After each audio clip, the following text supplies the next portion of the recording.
Mula Lolong Season 1 hanggang sa bagong yugto na Bayani ng Bayan. Dahil hindi pa rin tumitigil ang kasamaan.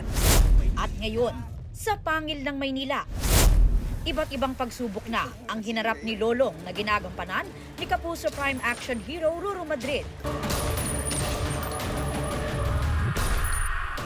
Gaya raw ng karakter na si Lolong, pinagtibay din si Ruru ng mga pinagdaanan sa paggawa ng Kapuso Action Series. Itong Lolong yung nagpabago talaga sa buhay ko. Katuwang ni Ruru ang buong produksyon, pati ang kanyang co-stars para siguraduhing worth it ang mga susunod na episodes, papunta sa nalalapit nilang finale. Blessed and thankful nga raw sina Martin Del Rosario at Shaira Diaz na maging bahagi ng Lolong dahil marami rin daw silang babauning aral at good memories. We're lucky talaga na ma-experience yun. Parang dito sa Lolong, akala natin, hindi natin kayang gawin. Pero dito nakita natin yung range, kung hanggang saan pa pala yung range namin na, wow, thank you Lolo. Nailabas mo talaga, no?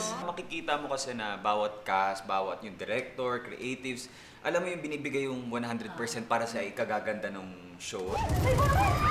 At syempre, naghahanda na rin daw sila para sa kanilang grand finale. Meron kaming napag-agrihan na isang eksena na parang never ko pa napapanood yun sa tanan ng buhay ko. Diba? Parang very, very exciting. Yung Lolong, siguro magtatapos man siya sa pag-ere sa telebisyon, pero habang buhay siyang nasa puso nating lahat. So, hindi ko masasabi na ito na yung huli.